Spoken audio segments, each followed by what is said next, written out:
So just to recap, the children of Israel cried out to God because Pharaoh was oppressing them. God sent Moses to Egypt to lead the children out of Egypt into the promised land. But it did not come without challenge. Pharaoh was not trying to let those people go. But after several plagues, Pharaoh was like, you know what? I'm done. Get out of my face. And released the people to Moses. So they're celebrating on their way out the door because they're finally free. I'm sure they have never thought in a million years that this would be them. So they're on their way to the promised land, and God tells them to camp where they are. Now, meanwhile, Pharaoh is sitting with his army, and he like, did I really just, like, what just happened? Did I really just let these people go? Did I really just let my workers go? Like, how am I going to be able to get this stuff done without the people, right? So Pharaoh told his men, come on, we going to get them. Forget that. So the children of Israel, remind you, are camped. They're in between the Red Sea, and beyond the Red Sea is the promised land. So they're in between their future, the Red Sea, and their past, which is Pharaoh, which is bondage, oppression, depression, and poverty, right? So they hear all this commotion, and they look up, and they are terrified, and they immediately panic and cry out to God. Pharaoh and his men is trying to take them back to Egypt. So they go to Moses, and they're like, Moses, what's going on? Dude, like, why would you bring us here? Like, was it not enough graves in Egypt? You had to bring us out here to die. Like, we told you before, like, leave us here. We were fine in Egypt. We were fine being depressed, oppressed, in poverty. We were fine there. But now here you are. You done brought us here in the middle of nowhere, and we about to die. Right?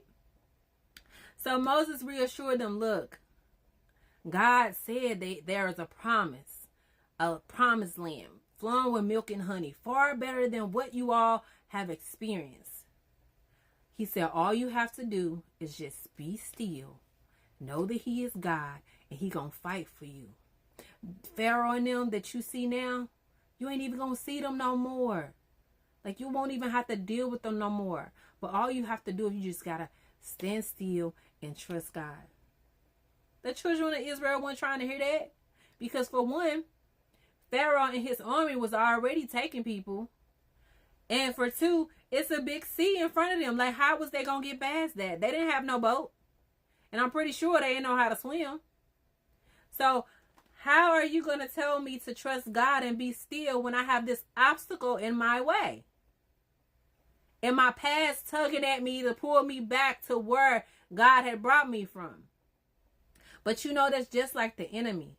God promised us something, and everything is going smooth, and we're excited.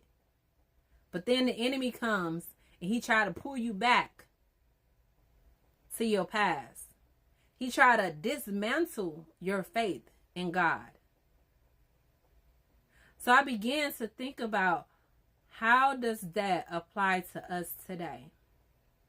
Oftentimes God promises us things, and we're all for it. And we go through the motion and do everything it is that we're supposed to do to get to where God is trying to take us. But the moment an obstacle is before us, we panic. And what do? We go back. We revert back to what's comfortable. Because at least there, I'm not challenged. At least there, I'm not getting my heart broken. At least there, I don't have to step up to the plate. But what bothers me the most is the fact that the children of Israel saw God do all these things for them. And yet they believed, and they fixed their thoughts to believe that God was going to leave them in the middle of nowhere. You think God did all that for you just to leave you here? No, if God brought you to it, He gonna see you through it. If God said that this is what I have for you, then you trust that this is what He has for you. The children of Israel, he brought them through all that and freed them out of all these years. And yet y'all believe that he's going to sit here and let y'all die. No, I have a promised land for you. I didn't tell you about the obstacles because I knew if you knew that there were obstacles, you wasn't going to come. Had Moses say, look, God said he going to take us to this promised land. But here's the catch. We're going to have to go through some plagues. Pharaoh is going to come after us. And we're going to be facing this Red Sea. And I don't even know how we're going to get over it. Nobody would have come. So that's why God don't tell us everything that we're going to have to go through to get to the promised land. Because we're not going to go through it.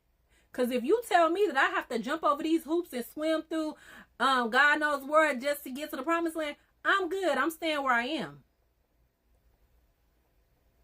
But we have to understand that he said we're going to have trials and tribulations. And those who don't faint reap their reward.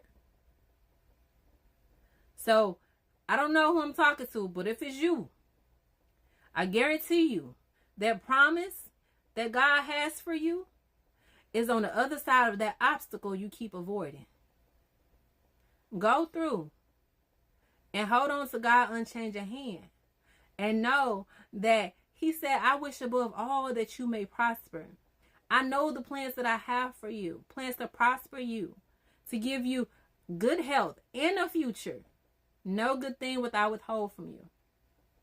Go ahead and cross over to the other side. That promise is there. And I guarantee you, it's something that no eyes have seen, no ears have heard, or either has it entered into the hearts of man. That thing that God has for you. Go ahead and retrieve your promise.